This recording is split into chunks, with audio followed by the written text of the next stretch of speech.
Bienvenidos a todos a esta 10ª edición del Congreso Interfaces.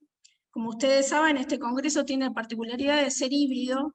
Ayer, miércoles, varios tuvieron la propuesta, como decía Sonia, de encontrarse personalmente. Eso estuvo muy bien y esto es algo que vino para quedarse, ¿no? Las propuestas híbridas.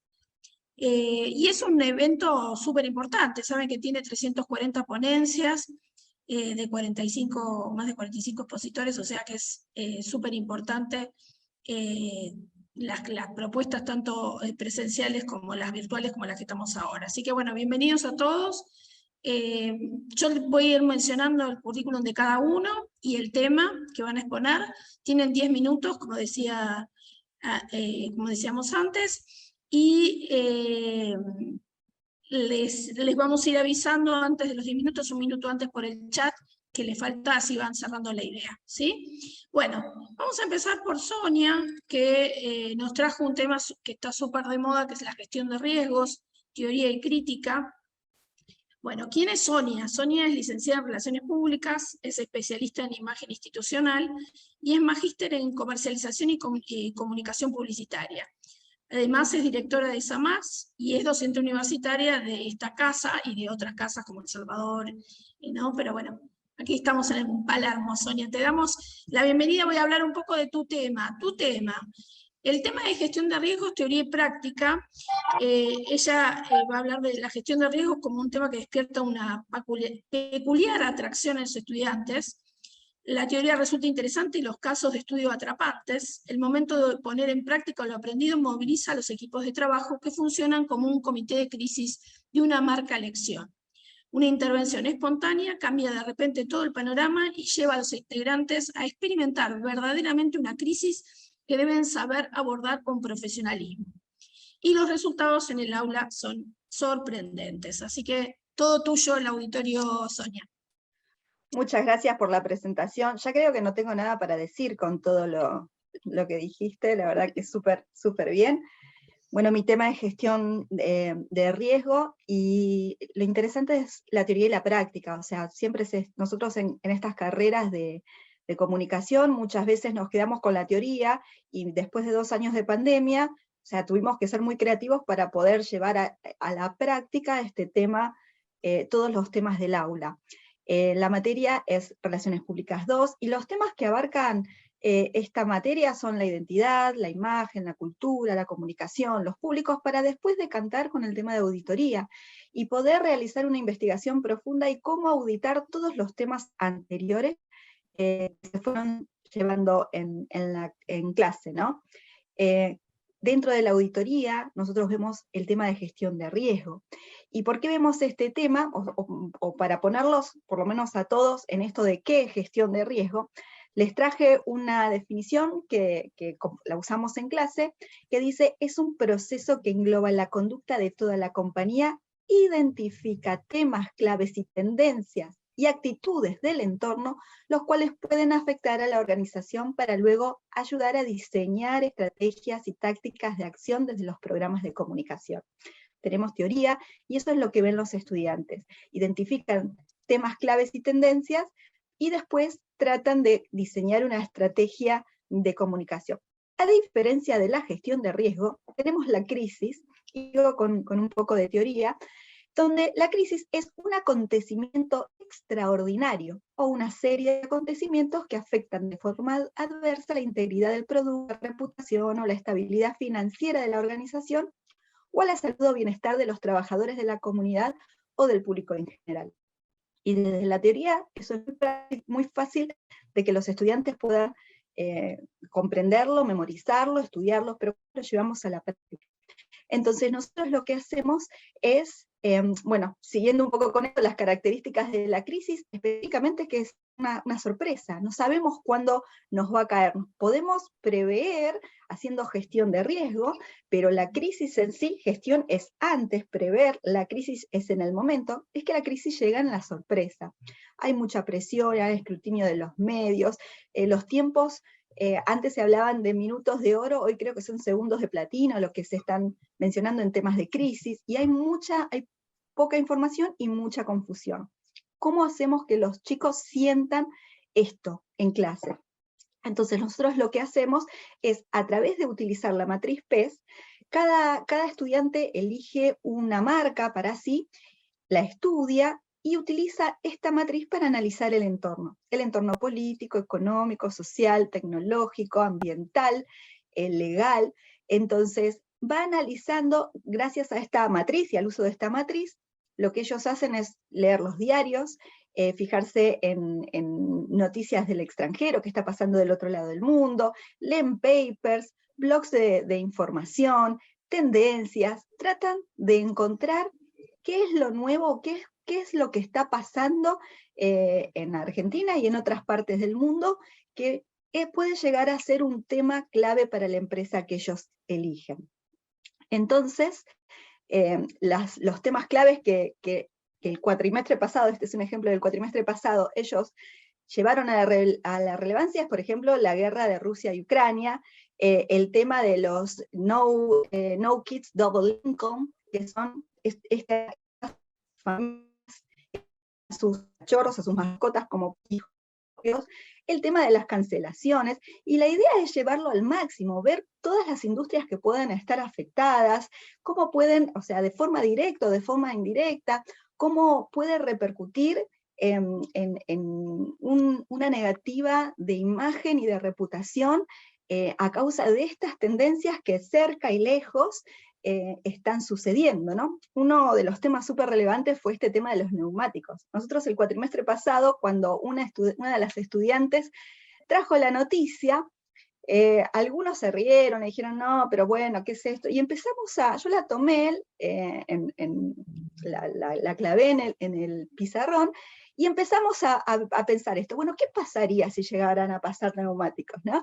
Y empezaron a hablar acerca de la falta de transporte público, la disminución de ventas de auto, el hecho de ir a Uruguay a comprar neumáticos, y hoy muchísimos de estos estudiantes se están comunicando conmigo, porque lo que se transformó en una práctica del cuatrimestre pasado está pasando en este momento.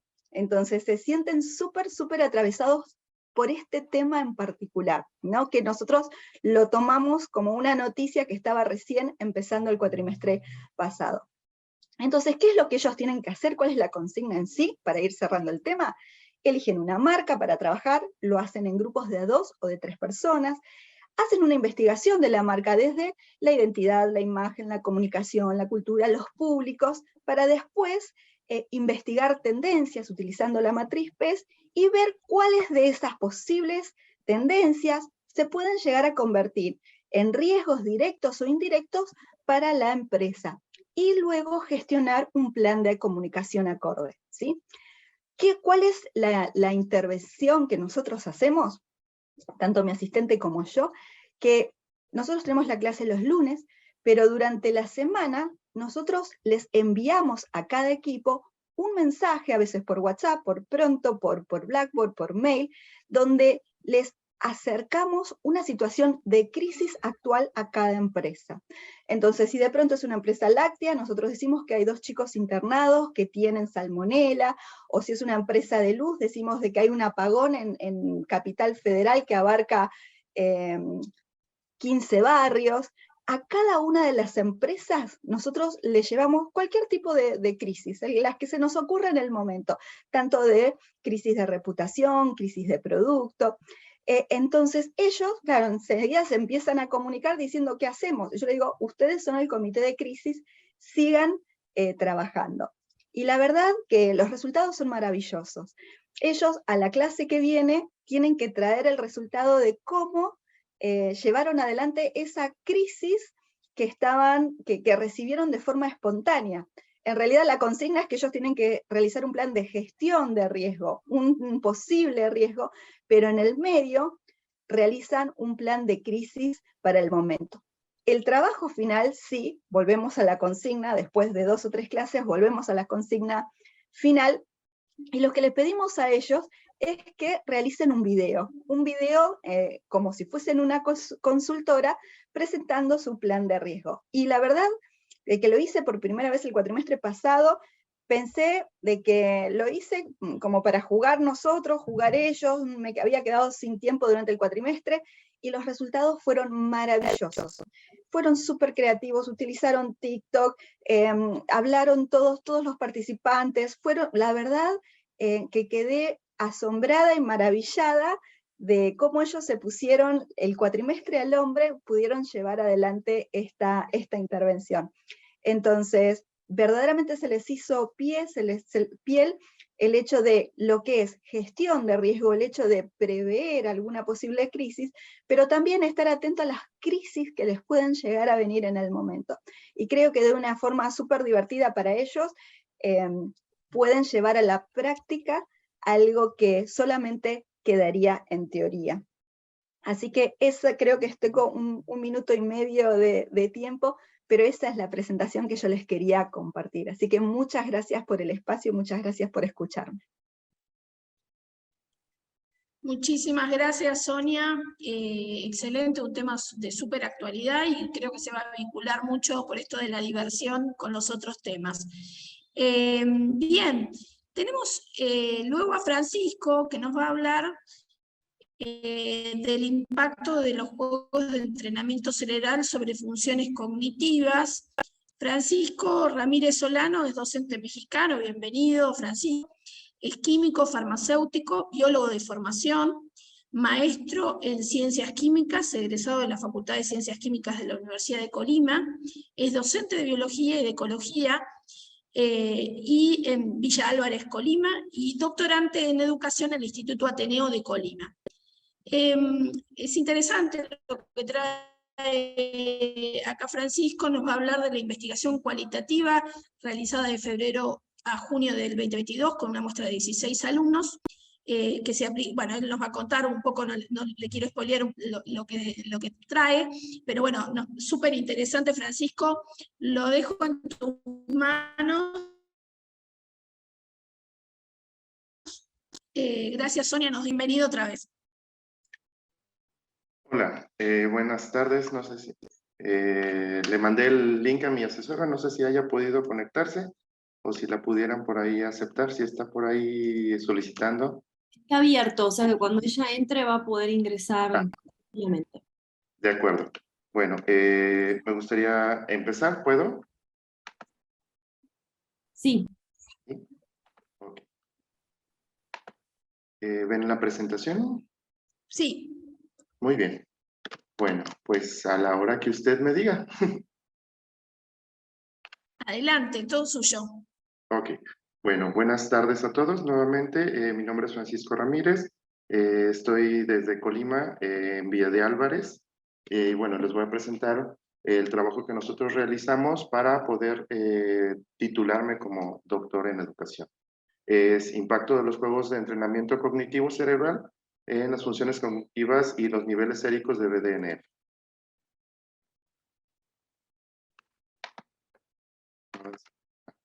Bueno, sabemos que el conocimiento científico es muy importante, ya que el poder entender cómo se va a desarrollar el cerebro, pues nos va a permitir entender todo cuanto nos rodea y poder producir un impacto en la educación. Sabemos que el cerebro es un órgano flexible, por lo tanto, bueno, para poder hablar sobre el aprendizaje tendríamos que primero definir la cognición, y es la habilidad que tenemos para asimilar y procesar los datos que nos llegan y convertirlos en un conocimiento. Dentro del área docente, bueno, las funciones ejecutivas que más nos llaman la atención o son de importancia para nosotros es la planificación, la flexibilidad mental, la memoria de trabajo, el control en inventario y la atención.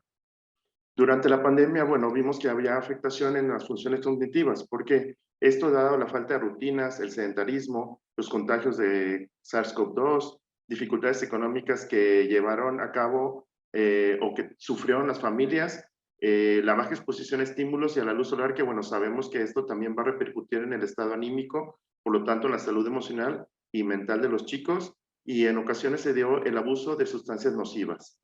Realizando una investigación encontramos en el BDNF una proteína importante porque se vuelve un biomarcador de la función cognitiva general y la memoria. Está vinculado con la plasticidad sináptica, el crecimiento, supervivencia y mantenimiento de las neuronas. También vimos que es producido abundantemente en el hipocampo, en el hipotálamo y la corteza cerebral. Dentro de la investigación que hicimos previa, bueno, encontramos que también hay factores ambientales que están relacionados con el aseguramiento del aprendizaje, como la actividad física y la calidad del sueño. Normalmente, bueno, tenemos que los docentes se enfocan en distintas estrategias para poder lograr que el estudiante aprenda, pero desconocemos o no tomamos en cuenta factores a veces pensados tan trivialmente como la alimentación, la actividad física, la calidad del sueño, el ambiente familiar y el entorno social. Con esto, bueno, nosotros nos enfocamos en los juegos de entrenamiento para poder darle una estimulación y poder mejorar un poco la capacidad cognitiva de los jóvenes. Por lo tanto, bueno, nuestra pregunta sería ¿cuál es el impacto que tienen los juegos de entrenamiento cerebral en las funciones cognitivas de los alumnos? Y la hipótesis sería que tiene un impacto positivo. Por lo tanto, nuestro objetivo es evaluar el impacto de los juegos y establecimos objetivos específicos como evaluar la calidad del sueño, la actividad física, evaluar las funciones cognitivas a través de una evaluación cognitiva general en la plataforma Cognifit, comparar resultados obtenidos en evaluaciones cognitivas inicial y final, y bueno, determinar los niveles de BDNF al inicio y al final del entrenamiento cerebral. Finalmente, correlacionar el rendimiento cognitivo alcanzado en las evaluaciones inicial y final, tanto en la evaluación cognitiva como en los niveles de BDNF. ¿Por qué es importante esto? Bueno, cada vez es más difícil motivar a los jóvenes a aprender y esto se agravó durante la pandemia trabajando a distancia. Y la pregunta sería, si el docente no es el único culpable del pobre desempeño de los alumnos, por lo tanto es importante investigar los efectos que algunos factores, como los ya mencionados, puedan tener en el desempeño cognitivo. Si esto fuera cierto, aligeraría la carga que históricamente se ha impuesto a los docentes en el aprendizaje de los estudiantes y por lo tanto podríamos construir una idea más integral de la educación. El enfoque de la investigación fue cuantitativo, el universo de la muestra, pues obviamente todos los estudiantes de la escuela, la muestra, el grupo en específico del área de construcción, y se llevó a cabo durante febrero a julio del 2022. La metodología fue la recolección de muestras y datos, separación del grupo en grupo de trabajo y grupo de control. Con el grupo de trabajo realizamos el entrenamiento, finalmente tras los 2 meses de entrenamiento, se volvió nuevamente a recolectar muestras y datos y se analizaron los datos. Dentro de las técnicas y herramientas que usamos, bueno, primero fue la carta de consentimiento informado, porque sabemos que para hacer un estudio que involucra a seres humanos, bueno, deben de saber o deben de estar informados de los alcances, los riesgos y los beneficios de participar en la investigación. Se aplicó un cuestionario sociodemográfico para conocer las características de la población. Se aplicó el índice de calidad del sueño y el cuestionario internacional de actividad física. Estos dos se cargaron en un formulario ya estandarizado y bueno, finalmente se hizo la determinación del factor neurotrófico a través de una muestra de sangre, se realizó la evaluación cognitiva y finalmente los juegos de entrenamiento cerebral. Los datos recabados fueron recabados mediante test estandarizados, así como los resultados obtenidos en las evaluaciones cognitivas fueron analizados con el software IBM SPSS Statics 25, utilizando estadística descriptiva para el análisis de las variables. A grandes rasgos, este sería lo que nosotros llevamos a cabo. En la parte inicial, bueno, tuvimos cuáles eran los test que aplicamos, después el análisis, se llevó a cabo la determinación o la muestra de BDNF, la aplicación de la prueba, los 2 meses de entrenamiento, nuevamente la determinación del BDNF y la aplicación de la prueba. Los resultados que obtuvimos, bueno, en esta primera les muestro que nuestra población pues era homogénea. Tendríamos tanto en el grupo con entrenamiento y sin entrenamiento prácticamente los mismos resultados. Por lo tanto, podríamos decir que teníamos las mismas características en ambos grupos. En cuanto a la calidad del sueño, si bien había algunos resultados significativos que les marco en rojo, pero estos más que nada se daban cuando no había con quién comparar, como pueden observar. Por lo tanto, podríamos decir que no se encontró una diferencia significativa en el índice de calidad del sueño de Pittsburgh entre ambos grupos. En cuanto a la actividad física, bueno, aquí se hubo un poco de diferencia. El cuestionario mostró que teníamos una diferencia significativa tanto en niveles bajos y altos, y esto, bueno, se ve sobre todo en el nivel alto con una mayor producción, por así decirlo, de los MET, que es la medida que se utiliza para medir la actividad física. Bueno, en cuanto a los resultados de la evaluación cognitiva, encontramos que en la primera evaluación, desde la parte general, la atención y la flexibilidad, como pueden observar, son muy similares los resultados, tanto el grupo sin entrenamiento con entrenamiento. Esto mismo se encontró en la coordinación, la memoria, la percepción, la planificación, la velocidad de procesamiento y el razonamiento. Finalmente, los resultados de los niveles séricos de la determinación de BDNF se identificó una expresión similar en ambos grupos sin encontrar diferencias significativas. Se llevó a cabo el entrenamiento cognitivo de 10 a 15 minutos diarios durante los 7 días de la semana en 8 semanas. Tras esto, se llevó a cabo nuevamente una evaluación cognitiva. Aquí sí encontramos ya diferencias significativas en la evaluación en general, encontrando también diferencia significativa en la atención, en la flexibilidad, en la memoria y en la planificación. Nuevamente comparando los grupos sin entrenamiento con los grupos con entrenamiento. En cuanto a la determinación del nivel sérico de BDNF, encontramos que hay una expresión significativa mayor en el grupo de trabajo en comparación con el grupo de control. Haciendo la relación o la correlación del BDNF y el entrenamiento cognitivo, encontramos que el puntaje general, planificación, flexibilidad cognitiva, memoria y atención muestran una correlación positiva significativa con los niveles de BDNF. Por lo tanto, a mayores niveles de BDNF, bueno, tendríamos entonces un mejor rendimiento en dichas funciones cognitivas. Los resultados obtenidos en estos trabajos son consistentes con los estudios realizados por Al-Taqi en 2018 y en este se estudiaron evaluación de los efectos a corto plazo. Por otra parte, Janssen, Notich y Hill, en 2004, Hill, observaron que la mayoría de las funciones cognitivas van a tener una mejoría en cuanto al uso de juegos de entrenamiento mental. En este trabajo, bueno, se proporcionaron resultados interesantes con respecto a la mejora cognitiva de la implementación de los juegos de entrenamiento mental a través de la aplicación Numosity para los estudiantes, además de resaltar una posible asociación del BDNF con los marcadores cognitivos, sin dejar de lado la participación de la buena calidad del sueño y la actividad física. Sin embargo, el estudio también tiene algunas limitantes. Por ejemplo, la primera sería que el tamaño de la muestra fue pequeño. Y segundo, que sería interesante hacer un estudio más prolongado para ver los beneficios de estos juegos a largo plazo. En segundo término, bueno, es probable que las tareas incluidas en Numosity no modifiquen la dificultad de las tareas según las que desempeña el participante. No obstante, a pesar de las limitaciones, los hallazgos abren una ventana de oportunidad a los sistemas educativos para utilizar los entrenamientos cognitivos como una herramienta para mejorar el logro de los aprendizajes de los estudiantes. La realización del entrenamiento cognitivo durante 15 a 20 minutos por 7 días a la semana o durante 8 semanas mejoró significativamente el puntaje general de la evaluación cognitiva, así como la atención, flexibilidad cognitiva, memoria y planificación. Además, es probable que estimule la producción del BDNF. Finalmente, es necesario que los docentes de todos los niveles, bueno, conozcamos el funcionamiento del cerebro y la influencia de los factores externos como la alimentación, el sueño y el ejercicio tienen en el desempeño académico del alumnado, pues es imposible trabajar con algo que desconocemos. Por lo tanto, se hace un llamado urgente al sistema educativo para que implemente este tipo de juegos y poder recuperar un poco la capacidad cognitiva.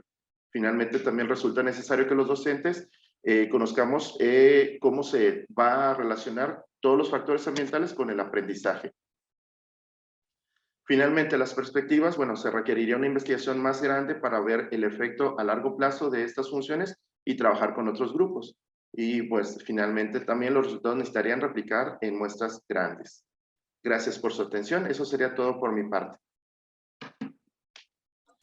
Muchísimas gracias, Francisco. Excelente, como para pensarlo. Después lo vamos a retomar. Muchas gracias por la presentación de investigación, muy buena. Bueno, seguimos con Paola.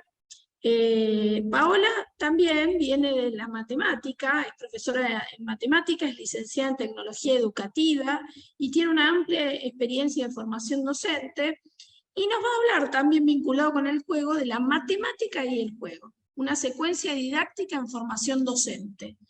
La propuesta que presentará se contextualiza en la unidad curricular matemática y su enseñanza de los profesorados de educación inicial y primaria del Departamento de Educación de la Facultad de Sociales de la Universidad Católica Argentina. Con ella se busca dar respuesta a un contexto actual en el cual las habilidades relacionadas con la resolución de problemas y aprender a aprender contribuyen a propiciar la construcción de conocimiento matemático a través de las dinámicas de trabajo que implican al estudiante como un protagonista y al docente como mediador y facilitador de los procesos de aprendizaje. Bueno, Paola, el resto te lo dejo a ti muy interesante también. Bueno, te escuchamos. Bueno, buenas tardes a todos, a todas. Gracias, Mariana, por la presentación. Yo preparé una presentación, bueno, un poco haciendo alusión a la gamificación, al juego. Voy a compartirla, pero además la voy a dejar aquí en el chat para que puedan también ir recorriéndola, ¿no? A veces también es una forma de... estas presentaciones interactivas dan la posibilidad y la flexibilidad justamente de poder hacer un recorrido personalizado, ¿no? Que es una también de las características que nos traen estas dinámicas y estas estrategias para la enseñanza. Bueno, como bien anticipó Mariana, yo me desempeño como profesora en la cátedra de matemática y su enseñanza, para formación docente en las carreras o los profesorados de educación primaria y educación inicial. Trabajamos además dentro de un modelo pedagógico que potencia las capacidades o competencias, ¿no? del siglo XXI y que hacen básicamente tomamos cada una de las materias, estas competencias que potencian el aprender a aprender, el aprender o el aprendizaje centrado en el estudiante. Trabajamos también con capacidades como ser diagnóstico y también lo llamamos interacción inclusiva, en el sentido amplio de pensar estrategias diversas y distintas dinámicas que faciliten el aprendizaje de todos, ¿no? Sabemos que hoy tenemos, y sobre todo lo hemos experimentado con la pandemia, el poder llegar en forma más personalizada a nuestros estudiantes, respetando sus ritmos y sus formatos para aprender, que además las tecnologías nos lo facilitan. Entonces, esta propuesta que yo aquí traigo se enmarca en este contexto y está pensado en un juego de escape, digamos, en una adaptación de lo que es el juego de escape, lo hicimos adaptándolo, no ambientamos un aula, sino que aprovechamos un aula grande e hicimos una división en grupos, ¿no? Pensando en que cada grupo tenía que resolver una serie de desafíos vinculados con la materia, obviamente, y quien terminaba, el grupo que terminaba de completar todas esas series de desafíos era el ganador o el que abría, el que salía, digamos, metafóricamente de la sala, ¿no? Del salón de clases. Entonces, estuvo, digamos, esta actividad iniciada con una narrativa. Aquí podemos ver, se les presentó un video, ¿no? Donde ahí mostraba, una vez distribuidos en grupos, se les facilitó este video donde se mostraba cuál era la intención, ¿no? Y cómo se iban a presentar los desafíos, una serie de situaciones a resolver para poder justamente salir de este castillo embrujado, ¿no? Un poco esa era la ambientación y la narrativa de este juego. A partir de ahí se les facilitó a través de unas tarjetas una serie de pistas o desafíos para resolver, ¿no? Yo voy recorriendo, se va viendo los que voy abriendo, igualmente pueden ir recorriéndolos, digamos, a través del enlace. Esos retos o desafíos estaban categorizados, fueron en total 7, y estaban categorizados según los ejes curriculares del diseño curricular que tienen para enseñar matemática en nivel primario y en nivel inicial, ¿no?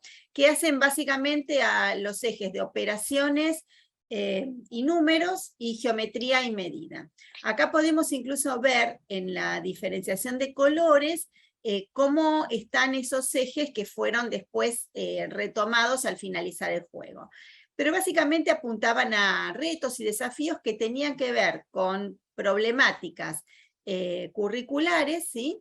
Y esto se hizo, digamos, como objetivo, tener un diagnóstico de en qué situación se encontraban los estudiantes respecto a estos contenidos del diseño curricular. Entonces, la dinámica consistía en poder esos retos o desafíos ir resolviéndolos por grupo.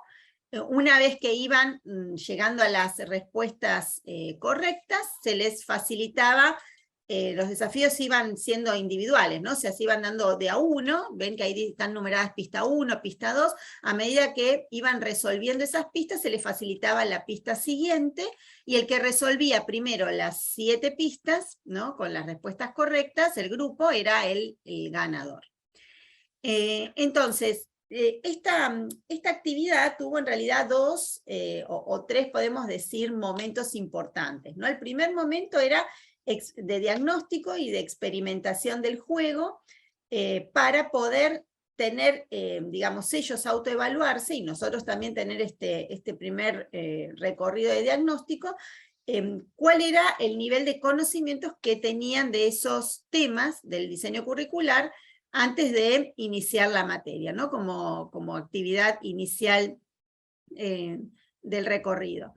Y como segundo, digamos, propósito, segundo momento, también tenía que ver con hacer un post-análisis, ¿no? Una vez que habíamos terminado el juego, de ponerse a pensar qué sentido tiene este tipo de actividades para llevar al aula de niños pequeños, ¿no? Y pensar cómo, digamos, de qué depende esto de poder llevar adelante este tipo de actividades, estrategias, y ponerse a analizar el juego, ¿no? En el nivel inicial y en el nivel primario, pero desde otro lugar, no solamente el jugar por jugar, sino pensar en estas intencionalidades que podemos incluir en un juego, ¿no? Y pensarlo de forma didáctica y consciente, comenzar a transitar esta etapa de recorrido. Entonces, básicamente, fue esa la intencionalidad de esta actividad, de diagnóstico, de experimentar la experiencia, pero como segundo momento de poder hacer un análisis posterior de las ventajas, posibilidades didácticas que puede llevar, o que puede tener este tipo de estrategias para llevar al aula. Bueno, dejo aquí de compartir. Si hay preguntas o algo para ampliarlo, lo podemos ver en el espacio de preguntas. En el espacio final. La verdad que me hubiera encantado tenerte de profesora de matemáticas, no fue lo que me pasó, pero sería otra, realmente sería otro mi conocimiento de las matemáticas. Muy bien, gracias Paola. Bueno, seguimos entonces, ahora vamos a hablar también de otra práctica también muy interesante, sumando a lo que vimos hablando de las intencionalidades. Mariano, te toca a ti. Mariano Federico Cork, no sé si lo dije bien, es profesor de teatro, promotor sociocultural en teatro, director de teatro, docente de la Cátedra de Educación Artística de Teatro en la ESO 429, Mario Beccioli, es profesor de la Cátedra Seminario Alternativo y docente tutor de las prácticas de promoción sociocultural en la Escuela Provincial de Teatro número 3200. Y bueno, nos va a hablar de las prácticas de promoción sociocultural en teatro. Como cualquier promotor del tema, utiliza un lenguaje artístico como su corpus de conocimiento, es un gestor importante de la identidad cultural de un territorio, es el agente capacitado para coordinar el lenguaje metafórico, es el profesional que incentiva la trama de la realidad con el discurso artístico, es el artista capaz de empatizar con el contexto y que pone como meta expandir esa voz que irrumpe en la mirada, en los sentidos con el poder de emocionar y conmover. ¡Ay, qué lindo! Mariano, divino. Promotor sociocultural teatro. Ya me encantó la prosa, así que avanti. Bueno, buenos días a todos, buenas tardes ya. Bueno, como decía Mariana, hoy les vengo a traer el tema de la promoción sociocultural. Soy tutor en las prácticas de promoción. Las prácticas de promoción socioculturales sería como una especie de tesis dentro de la carrera de promoción sociocultural en la escuela. Y lo que estoy planteando hoy en día es pensar un nuevo enfoque sobre, en realidad, el lenguaje artístico y el territorio. ¿Por qué? Porque hasta hace unos años, inclusive el post-pandemia nos hizo reflexionar que nosotros íbamos a espacios a llevar y a trabajar con la gente que estaba en esos territorios, y a partir de ahí llevar esta idea de llevo el teatro, ¿qué hago con el teatro? ¿Qué puedo hacer con el teatro? ¿Cómo los incentivo a estos habitantes dentro de este territorio sobre hacer teatro? Pero estamos pensando en la cátedra un nuevo enfoque que tiene que ver con el territorio y con los discursos propios del territorio. En su momento lo que se hacía era, bueno, junto a un grupo, ese grupo les traigo una propuesta, y esa propuesta, bueno, se va haciendo, se va armando, se va formulando para luego, bueno, tener una expresión artística en el espacio. Hoy en día lo que estamos tratando de hacer es algo completamente radical y un poco diferente. Porque en realidad estamos pensando el promotor como un profesional que tiene herramientas. Y estas herramientas las va a llevar así como va un electricista a la casa de alguien y dice, bueno, mirá, tenés este problema, tenés este problema, tenés este problema, acá hay masa, acá anda mal la luz, qué sé yo, bueno, ¿qué podemos hacer? Y da posibilidades de arreglar ese problema. Bueno, el promotor va a ir a trabajar justamente en el territorio de esa forma. ¿Cuáles van a ser nuestras herramientas? Bueno, trabajar desde la ciencia, como es la psicología, la antropología, la etnografía, la psicología y la sociología de los espacios.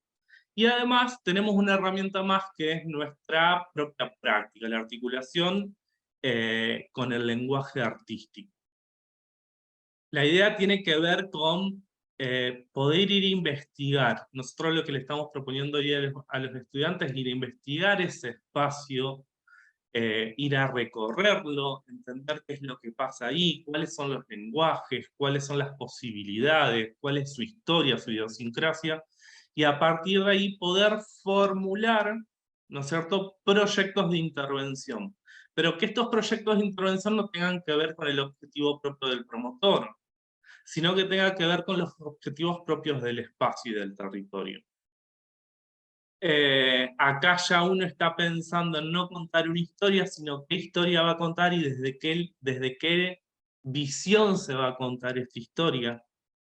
Y lo planteo no solamente desde el teatro, sino desde cualquier disciplina artística que tenga la promoción como herramienta, ¿verdad? Puede ser desde la música, desde la danza, desde el dibujo, desde las artes visuales. Entonces poder pensar de esta manera que todo espacio tiene una historia propia que contar. Yo siempre me pongo a reflexionar sobre los estudiantes este tema de las colonizaciones. Bien, llegan determinados grupos dominantes con cierto poder a determinados espacios y dicen, bueno, mira, acá vamos a poner esto, acá vamos a hacer aquello, vamos a plantar una iglesia, vamos a esto, y ustedes se van a tener que adecuar a esto.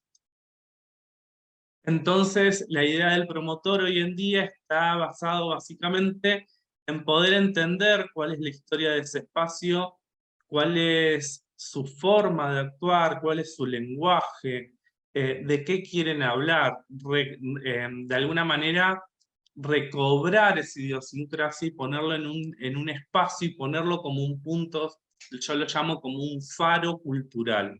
Un faro va a ser esto de que me va a marcar, acá hay algo, pero es algo mío, es algo propio, que puedo llegar a construir y a meter dentro de este mapeo cultural de un espacio y de todo un territorio y un macro territorio. En Santa Fe particularmente tenemos muchas comunidades viviendo, no solo en el centro, sino en las periferias, que tienen una forma de expresarse diferente a la que tiene, ¿no es cierto?, la parte hegemónica de la ciudad. Siempre nos pasa esta cuestión porque solamente los clásicos aparecen en los centros culturales y en los teatros, porque plantear esta cuestión de lo clásico, la lectura ilustrada y todas estas cuestiones, cuando también hay otras historias para contar. Foucault nos va a hablar de las microhistorias, ¿no es cierto?, que son importantes para el desarrollo de una sociedad. Entonces, bueno, básicamente es eso, poner a los estudiantes en territorio, hacerlos pensar, ponerlos en crisis frente a lo que ellos saben y a qué es lo que pueden aprender en esos territorios. Y a partir de eso, poder inclusive, de alguna manera, ampliar su propio conocimiento. La idea es, por ejemplo, tomar espacios que estén no solamente en la periferia, sino también en la parte de la centralidad del territorio, poder encontrar espacios que estén desalojados, que estén desahuciados, que puedan tener poca promoción. Yo siempre planteo esta cuestión de, tengo una biblioteca en mi barrio, si bien es un barrio céntrico, tengo una biblioteca en mi barrio que tiene muy poca afluencia de la gente del barrio. Entonces, ¿cómo yo puedo como practicante, como ir a analizar qué es lo que pasa ahí adentro? ¿Quiénes son las personas? ¿Cuáles son las posibilidades que tiene esta biblioteca popular que básicamente está vacía? ¿Y qué es lo que yo puedo hacer? ¿Puedo generar una agenda de actividades? ¿Puedo yo llamar a la gente del barrio? Che, mirá, acá hay una biblioteca, está funcionando, se puede hacer esto, se puede hacer aquello, se puede generar maratones de lectura, se pueden generar teatro leído, se puede generar una feria. Entonces, de alguna manera, reivindicar ese espacio cultural y volverlo convertirlo en un foro, básicamente. Un espacio de discusión, un espacio de arte, un espacio de conocimiento. Hasta el momento estamos en una especie de prueba piloto y la verdad que está saliendo muy lindo porque se están recuperando espacios interesantes dentro de los barrios, sobre todo, donde pueden generarse estos espacios como un espacio de educación no formal, recuperar esta posibilidad del conocimiento, del saber, del interactuar, del interactuar con otros y a su vez con la misma historia del espacio.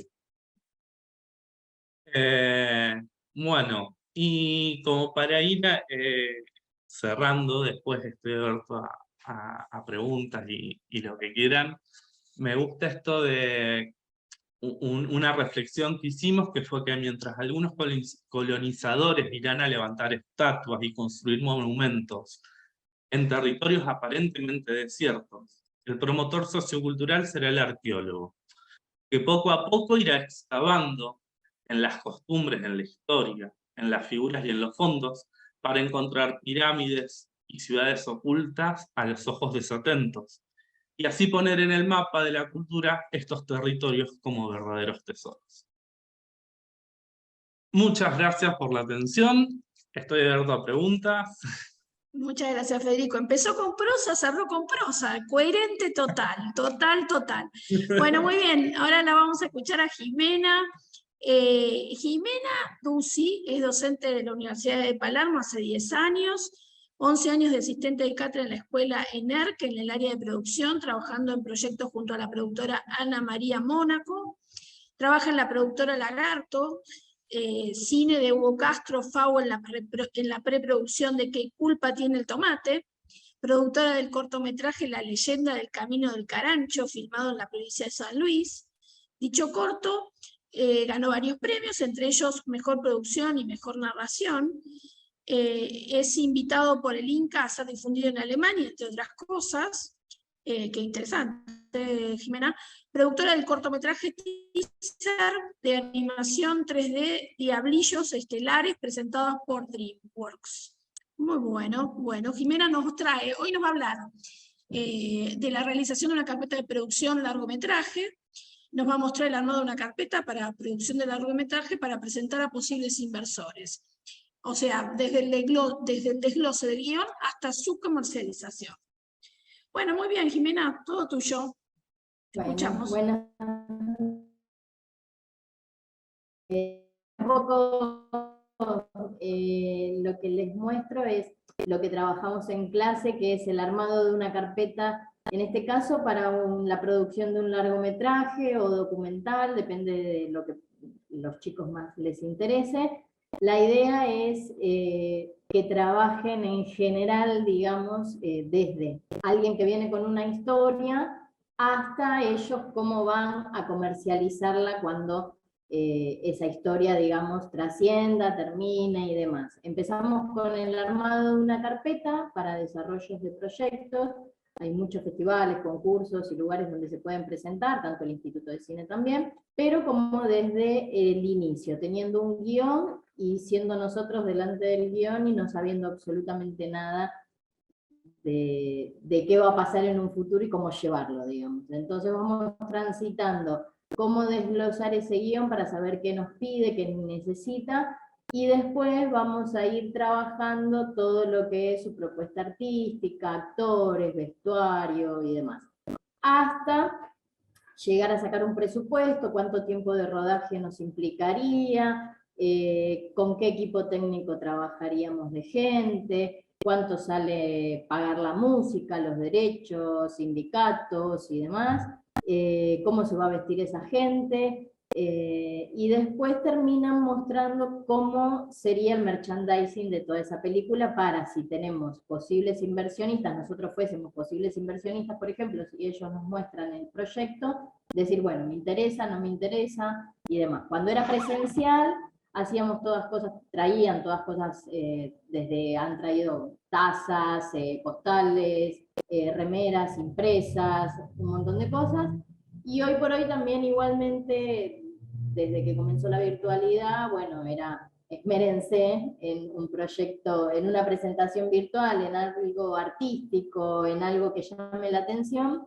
y hoy por hoy lo sigo manteniendo un poco por el tema de costos también, de que si no se les incrementan mucho los costos y demás, mismo la carpeta y todo ya no es física, es todo digital. En su momento se pedía que fuese sí o sí física, pero bueno, por un tema de costos fuimos bajando todas esas pretensiones, digamos, pero siendo que siga siendo artístico virtualmente, mismo porque en festivales o concursos en el exterior, en definitiva terminan mandando todo de una forma en PDF, virtual y demás. Entonces, que por más que sea en PDF, llame también la atención, porque como les digo, mucha gente está leyendo 300, 400, 500 proyectos que se presentan a concurso, que hace que el de ustedes se destaque, ¿sí? Entonces, se tienen que esforzar en eso porque se piensan que producir cine solamente es planillas, números y demás, y en la instancia en la que estamos, que es cuando todavía no existe nada y somos nosotros, lo que les digo es, bueno, tienen que sobresalir sobre el resto para que elijan su proyecto y quieran financiarlo. Entonces ahí nos enfocamos, yo ahí les voy a mostrar qué es lo que yo les hago hacer también un video, que eso quedó de la era virtual, donde ellos presenten el proyecto. Esperen un momentito, que volvemos para atrás. ¿Ahí se ve el video? Sí, sí se ve. Y ellos presenten su productora, su proyecto y todo. ¿Quiénes somos? Nosotros somos Oculus Producciones, una productora de jóvenes emprendedores que se dedica a la realización de cortometrajes y largometrajes de autor, enfocándonos en dramas juveniles y problemáticas actuales, con perspectiva de género y diversidad, fomentando la inclusión dentro del rubro. Somos un equipo de 8 comunicadores: Silene Perlo, Camila Colton, Guadalupe Herrera, Guadalupe Alonso, Rocío de María, Renzo Marmoria, Ignacio María y Guido Garrita. En esta ocasión les presentamos Medianeras, un largometraje escrito por Gustavo Careta, que cuenta la historia de dos personas solitarias, Mariana y Martín, que en una ciudad repleta de caos y hecha para el desencuentro, buscan la compañía del otro sin saberlo. Ambos son dos jóvenes que no se conocen, pero tienen muchísimas cosas en común, además del hecho de ser vecinos. Luego de que ambos finalizan sus respectivas relaciones amorosas, Intentan llenar ese vacío a través de pasatiempos, actividades y nuevos vínculos que no los llevan hacia ninguna parte. Finalmente se da cuenta que la respuesta a sus problemas y principalmente a esa soledad que sienten se encuentra del otro lado de su medianera.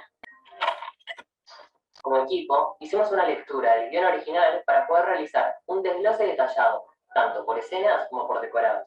El primero sirvió específicamente para poder ver cuáles eran las necesidades de nuestros personajes, también la utilería necesaria para la escena y las locaciones, además de otras observaciones como por ejemplo el sonido, los bolos y el tiempo de la misma. El desglose por decorado nos permitió organizar las locaciones y los elementos que se precisaban, también para controlar el tiempo y la cantidad de escenas que había dentro de su espacio, lo cual se ayudó al armado del plan de trabajo. A nivel producción, trabajamos en equipo para poder llegar a alcanzar un presupuesto acorde a la película que queremos realizar. Considerando el apoyo del Inca y teniendo como tope la suma de 20 millones de pesos, el gasto total para realizar nuestro largometraje en Medianeras alcanzó los 19.170.161 pesos. El objetivo de nuestra propuesta de arte es representar cómo los jóvenes se ven condicionados por el entorno, en este caso la ciudad, lo que los lleva a un estado de soledad, de incertidumbre y de caos. Para eso elegimos la estética Vaporwave para la escenografía. Un estilo que combina el arte digital con una nostálgica fascinación por los artefactos y la estética retro de los años 70, 80 y 90. Una estética donde predominan los colores del atardecer y los electrónicos, como el fucsia, el morado, los azules fuertes y verdes fluorescentes. El Vaporwave sostiene una ideología que presenta el conflicto entre lo virtual y lo orgánico. Y es por eso mismo que elegimos esta estética, porque esta ideología es la que representa el relato de Medianeras. Es cómo la virtualidad nos acerca al mundo, pero te aleja de la vida al mismo tiempo. Para el elenco principal elegimos a Brenda Fincar para que sea Mariana y a Nazareno Carcero para que interprete el personaje de Martín. El departamento de Mariana representa lo que sería la nostalgia de la estética del Vaporwave. Si bien se sigue la línea de la paleta de colores en el departamento, acá son mucho más desaturados. Hay rosas claro, beige, naranja claro, verde musgo. Además de la utilería que tiene que ver con la historia, el departamento de Mariana está principalmente decorado con elementos retro. El departamento de Martín hace contraste con el departamento de Mariana porque tiene una saturación mucho más alta, como fucsia, rosa, violetas, amarillos, y también tiene decoración de la época, tiene colección de VHS, tiene un equipo de música con parlantes estéreo y una PlayStation 1. Para el vestuario tomamos como referencia la estética trash. Es una tendencia que enmarca y complementa el concepto general de la propuesta y está muy relacionado al estilo Vaporwave. La industria trash tiene reminiscencia en la década del 90, abril 2000, y se le atribuye ese nombre debido a aquellas manifestaciones que la comunidad rechazó. Es todo aquello que no encaja o no es socialmente aceptado. El estilo trash busca, a través de lo feo o lo que no combina, la belleza. Continuando con el vestuario, nosotros habiendo planteado esta estética trash que queremos darle, podemos vincular la estética a las propias personalidades del personaje. Así generamos una especie de conexión. En el caso de Mariana, ella tiene una personalidad mucho más viva que la de ella. Utiliza colores un tanto más claros. También es un poco más informal. Entonces va a utilizar, por ejemplo, jeans de tiro alto, camisitas cortas, minibag e inclusive pañuelos en el pelo. Pero en el caso de Martín, su paleta de colores se tira mucho más a lo que son azules y negros. Y Martín es mucho más formal que Mariana para vestirse. Él utiliza camisas, utiliza jeans rectos, también borcegos, inclusive una bandolera negra. Se me entrecorta. Bueno, pero más o menos para que se den una idea de cómo es el trabajo que llevamos adelante, digamos, donde ellos tienen que plantear toda una estética, tienen... ¿Se me ve? Porque yo a ustedes no los estoy viendo. Sí, se ve bien, te escuchamos, te queda ya el último minutito. Es todo el trabajo y eso, y el armado de una carpeta con toda esta información que contiene el video, donde ellos tienen que presentar toda una propuesta estética de todo su proyecto y poder explicarla de una forma, en este caso son 5 minutos, porque generalmente los pitching a nivel mundial duran eso, entre 5 o 8 minutos como mucho, entonces donde ellos puedan expresar y explicar qué es lo que quieren hacer muy rápidamente para poder conseguir financiación. Así que ese sería mi trabajo, básicamente, lograr que puedan expresarse, que puedan mostrar lo que tienen, lo que están leyendo, digamos, que en este caso es un guión que los va guiando, y que ellos plasmen de forma conceptual todo lo que se imaginan que quieren en esa película y que se lo puedan mostrar a otros. Lo aplicamos luego para lo que ellos necesiten, porque muchos también traen sus propios proyectos, o alguien que tiene una banda, o quiere hacer videoclips y demás. Bueno, lo vamos también tratando sobre las clases, cómo poder mostrar eso para poder monetizar el día de mañana ese proyecto. Muchísimas gracias, Jimena, súper interesante esto de adaptarnos también a los lenguajes nuevos, a los lenguajes de los chicos, así que, bueno, yo soy la última, había preparado como una idea de algo con lo que estoy trabajando en investigación en Palermo. Bueno, soy profesora de la Universidad de Palermo y de otras instituciones, soy consultora en comunicación, tengo una agencia que se llama Business Press, y también estoy en la parte de coordinación académica en una institución terciaria que se llama la Suisse. Había preparado, justo lo que preparé es casi, resume muchas de las cosas que ustedes dijeron, así que viene muy interesante en ese sentido. Voy a aprovechar para sumar algunos comentarios que estuve recolectando de las presentaciones de ustedes, como para hacerlo más interactivo.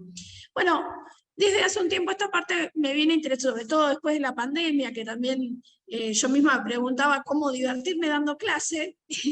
Empecé a investigar varias de las cosas que ustedes trajeron, ¿no? que es todo lo que es inteligencia lúdica en el aula.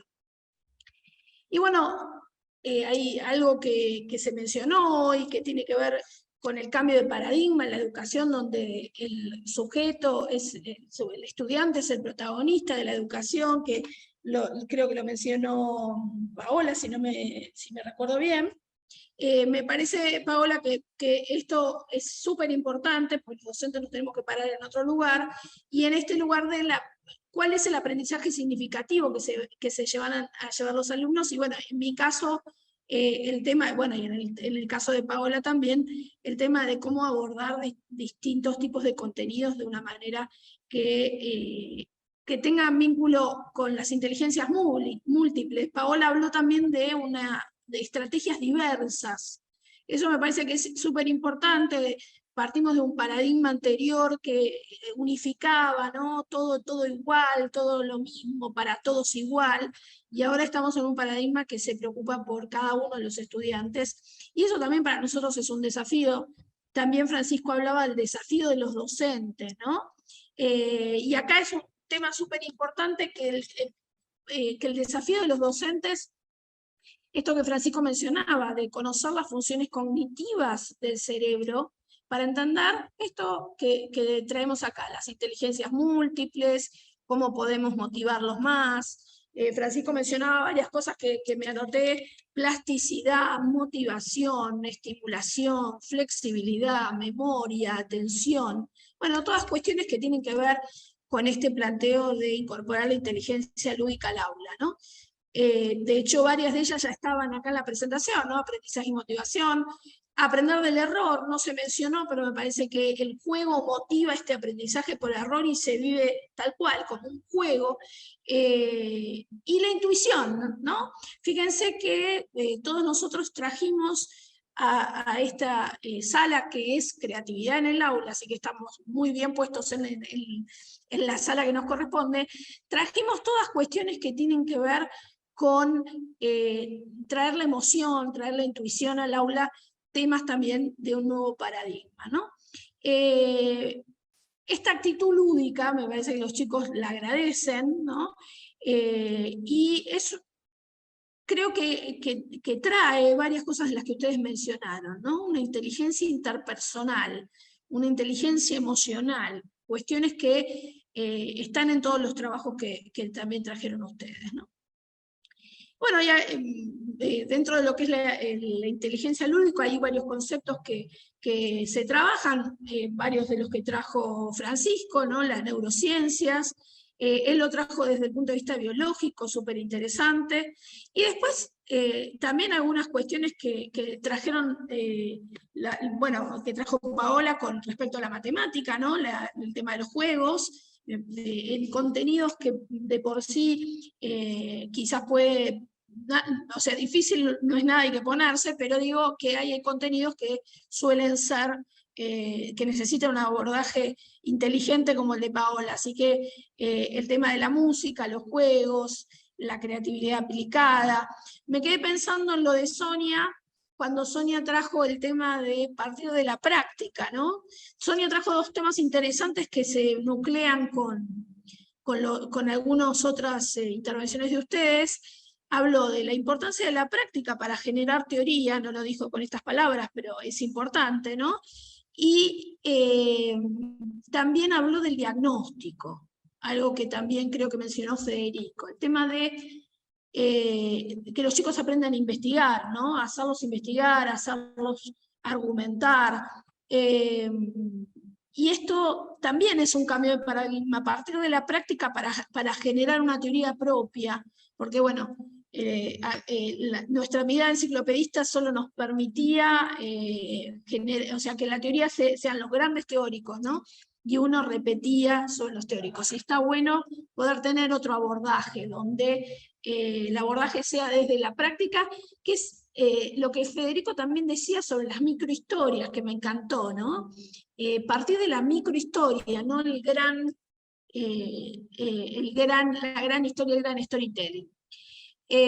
Bueno, y esto también me parece interesante dentro de lo que hablábamos de las funciones en los procesos emocionales, que también surgió en las presentaciones de ustedes, ¿no?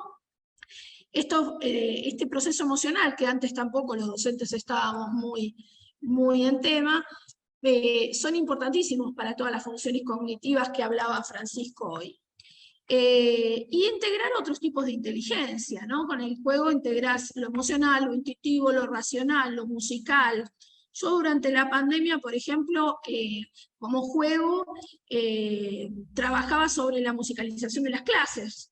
Siempre traíamos una música y había que conectar con el tema de la clase esa música, y eso, hoy en día que tengo la clase presencial, los chicos no se lo olvidan, me lo vuelven a comentar y se ve que generó motivación. Una pavada como musicalizar la clase digital, ¿no? Bueno, y estuvimos hablando, sobre todo creo que Paola comentó, esto del docente como facilitador, que es parte de este nuevo paradigma, y que el conocimiento no tiene que ser algo aburrido, ¿no? También lo mencionaba Sonia, ¿no? El disfrute del conocimiento, trabajar sobre la curiosidad, sobre la exploración, y en lo emocional, creo que el modelo lúdico también genera una autoconfianza en los chicos, porque por esto de, no importa si nos equivocamos porque estamos jugando, y después se puede traer la clase y comentar la clase desde otro lugar, ¿no? De un lugar de que los mismos chicos pueden ir apropiando distintas cosas que fueron aprendiendo, como contaba Paola, que es excelente, lo del escape me pareció buenísimo.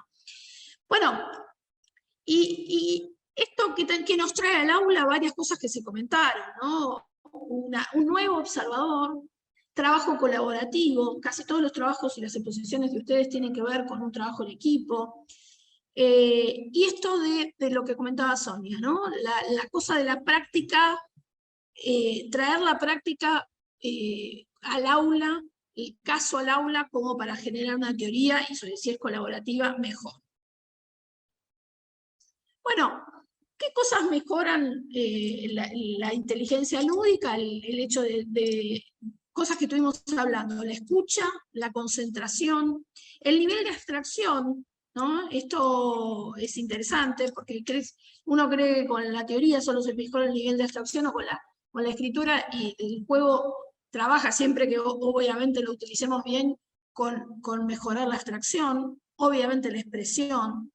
el pensamiento reflexivo. Y algo que trajo recién Federico, que ahora vamos a hablar un poquito más, que es la sociabilización, ¿no? El tema de pertenecemos a una sociedad, trabajemos ese concepto desde la disciplina nuestra y de otras disciplinas que también lo dijo Federico. Bueno, yo creo que hubo mucho hilo conductor, ahora después paso a las preguntas, pero hubo mucho hilo conductor en todo lo que dijimos, que un poco lo estaba conectando recién. Sobre lo de Federico también me parece que es interesante. Las últimas, tanto la de Federico como la de Jimena, nos traen otro tema que quizás no está asociado tanto a lo lúdico, sino a los lenguajes y las narrativas, ¿no? O sea, está muy bien la inteligencia lúdica, pero ¿cómo lo hacemos? Lo tenemos que hacer desde el lenguaje de los propios chicos, ¿no? De los chicos. Siempre me reta cuando digo chicos, de los estudiantes. Pues ya me estoy poniendo grande y le digo chicos todo el tiempo. Creo que esto es importantísimo, porque el resurgimiento del mundo audiovisual nos trae un desafío tan grande. Bueno, Jimena es mucho más chica, con lo cual para ella por ahí no es un gran desafío, para mí es un desafío enorme, poder trabajar en todo lo que es, como Paola trajo, la tecnología educativa, ¿no? O sea, Francisco hoy hablaba de los desafíos. Yo creo que se plantearon varios desafíos. Yo me anoté algunos, pero podemos conversar. La importancia de la práctica, la importancia de enseñarles a los chicos a diagnosticar, a investigar, la importancia de nosotros conocer de otras disciplinas, como la biología, ¿no? En el tema de las neurociencias, o el funcionamiento cognitivo, ¿no? Bueno, esto que trajo Paola, que me parece de aprender a aprender, parte del nuevo desafío, del nuevo paradigma, la importancia de las narrativas, ¿no? De los lenguajes nuevos, por lo menos para las generaciones más grandes, y obviamente esto siempre queda viejo, ¿no? Siempre la tecnología hace que uno sienta que tiene que seguir aprendiendo, o sea que aprender a aprender hoy está más cerca que nunca.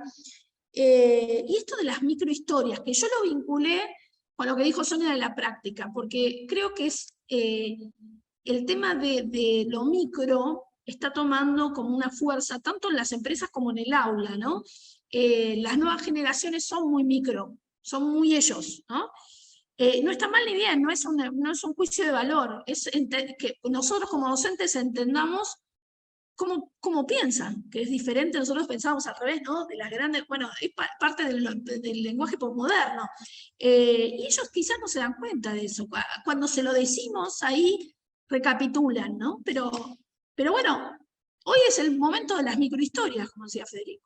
El momento de lo social desde la microhistoria, no desde el macro, ¿no? Y esto también se proyecta en el aula, se proyecta totalmente en el aula. Porque nosotros le queremos hablar de por ahí la gran, yo a veces doy teoría de la comunicación, le hablo de la escuela de Frankfurt, y si no se lo bajo al caso o a la personalidad de Adorno, o bueno, no queda, en cambio lo llevo al personaje, lo llevo al momento histórico, traigo videos del momento, traigo la música del momento, y eso cambia, ¿no? Es la microhistoria que hace que ellos generen su macrohistoria. Así que eso de la microhistoria me encantó, Federico. Y otra cosa que me parece interesantísimo de Federico y Jimena fue traer el lenguaje artístico, ¿no? Al aula. Aún en cosas como la de Paola, que lo trajo sola, ¿no? A la matemática. Creo que eso también motiva un montón, la música, como les decía, también me parece que motiva un montón. Bueno, no hablo más, me hablé todo, me encantaron, gracias a todos, me encantaron. Vamos con las preguntas, no sé si alguno quiere hacer alguna pregunta o comentario a los compañeros. No, Mariana, un concepto que en la síntesis que estuviste haciendo que me pareció genial, me vino a la cabeza el concepto de inmersión, ¿no? De que de alguna manera todas estas experiencias de alguna manera tienen este denominador común, ¿no? De poder uno vivenciar, de hacer, y eso por lo menos en estas experiencias desde la formación docente, yo cada día me sorprendo más, ¿no? Cómo el involucrarse de los chicos, para mí también son los chicos, involucrarse en las experiencias, ¿no? El sentirse parte del proceso de aprendizaje realmente lo hace más efectivo, ¿no? Y lo pone en este lugar realmente de protagonista, ¿no? Entonces este Exacto. proceso de inmersión, ¿no? De realmente estar involucrado con la tarea. Muy bueno, si no dijimos la palabra experiencia, pero experiencia inmersiva está re de moda, y sí, totalmente. Y la que vos trajiste es súper inmersiva, está buenísimo. Bueno, ¿alguien más que quiera comentar algo, que sea alguna pregunta a los compañeros?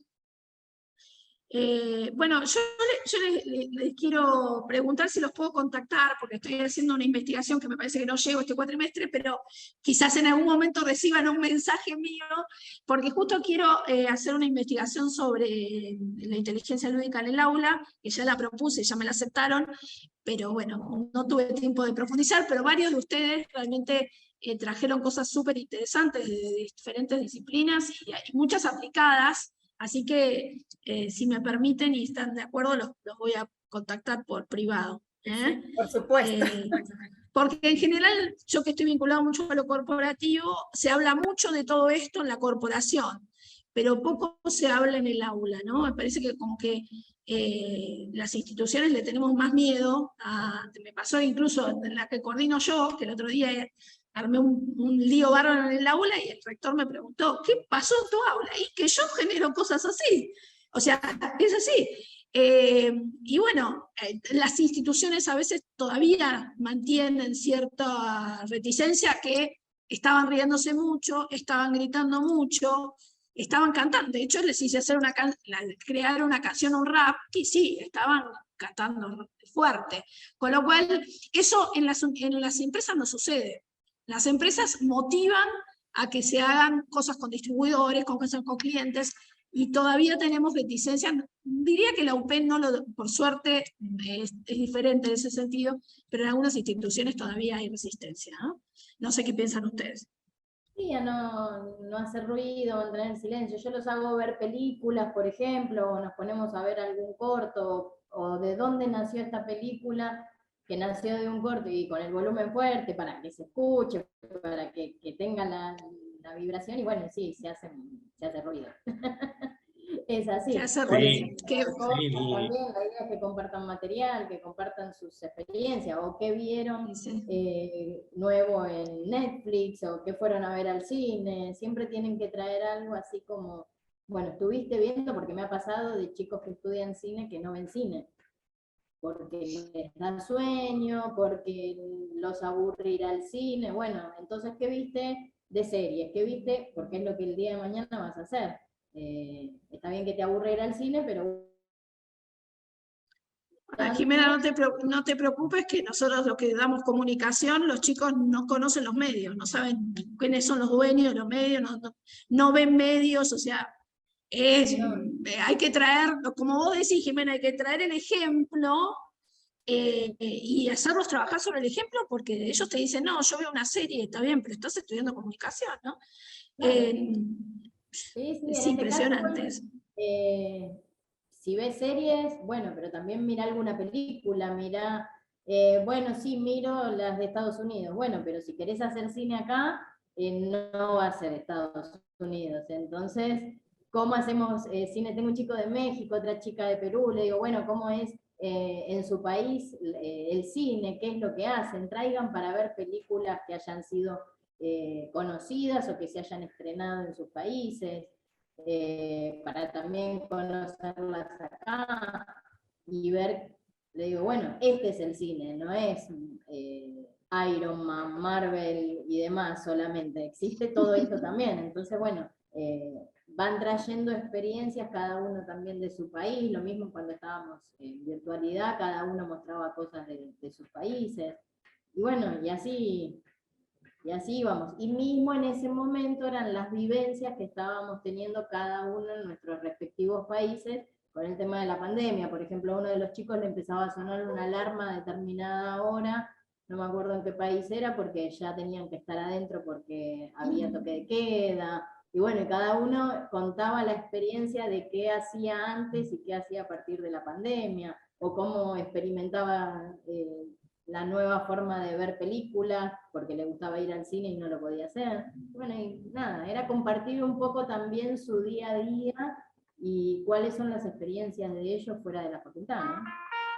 Sí, igual también está bueno poder pensar de que no son situaciones críticas, sino que son situaciones muy interesantes tener esos papeles en blanco. Porque a mí me pasó, por ejemplo, yo di una escuela secundaria comercial, de pronto se dan las horas de teatro, entro ahí, imagínate, una locura, los pibes gritando, saltando dentro del aula, haciendo, hablando, fonando, todas esas cuestiones, y viene y dice, ¿qué pasa acá? ¿Es un caos? No, es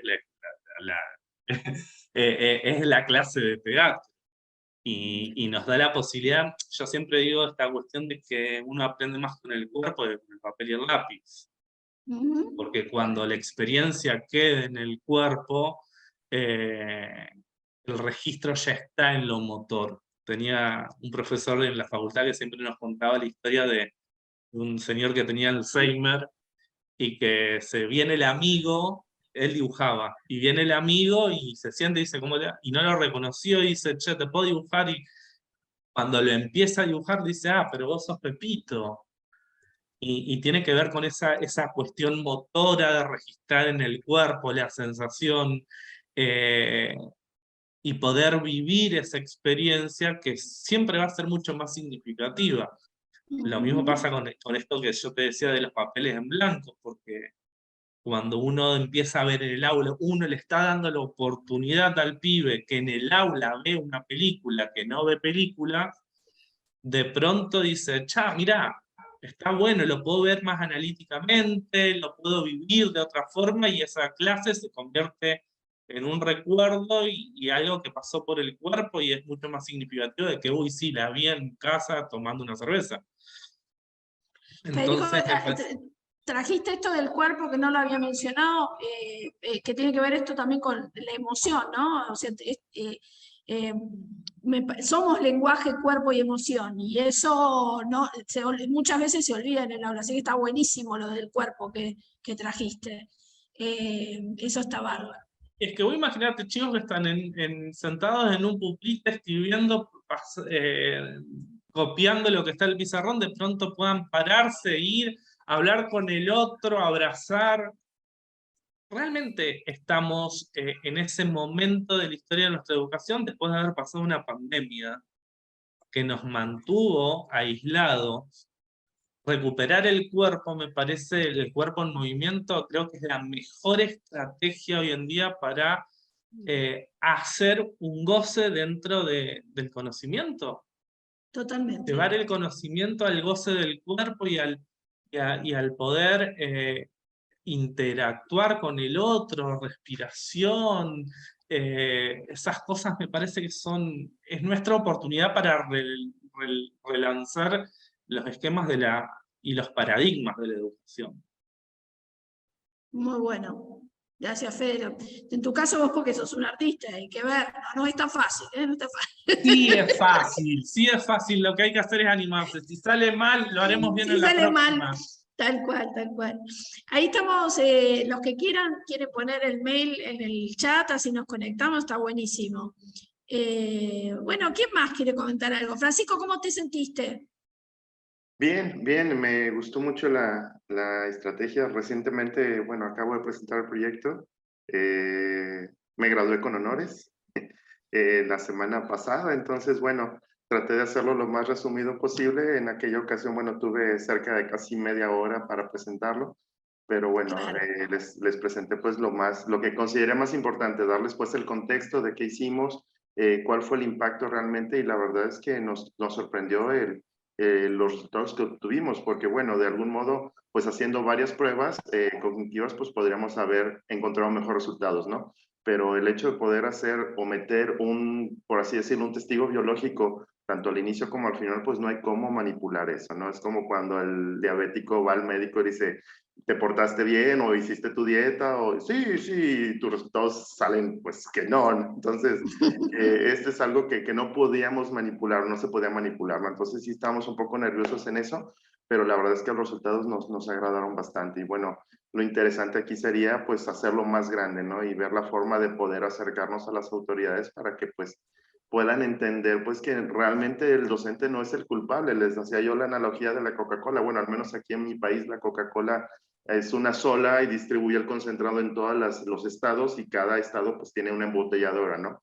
Pero definitivamente la calidad del agua es lo que hace que sepa distinta en las regiones, ¿no? Entonces el docente yo lo identifico así como el que da el concentrado, ¿no? Y ya el ambiente de cada chico vendría a ser el agua y lo que tenga en su medio pues es cómo va a poder estudiar, aprender y llevarlo a su vivencia o a su realidad, ¿no? Entonces, muchas veces como docente decimos el contexto no importa, lo que está aquí en la clase o aquí en el aula es lo que importa, pero pues con esto nos damos cuenta que todos los factores son importantes, ¿no? Entonces, desde hubo chicos que perdieron familiares o que perdieron a papás o que durante la pandemia los padres quedaron sin empleo y por la edad que tenían pues ya no los podían contratar tan fácil, entonces muchos chicos empezaron a trabajar para poder ayudar en esa parte económica. Bueno, el contexto tal vez mi escuela atiende una población de estrato económico medio bajo a bajo, entonces sí es difícil que pudieran tener el acceso a internet durante este tiempo de pandemia.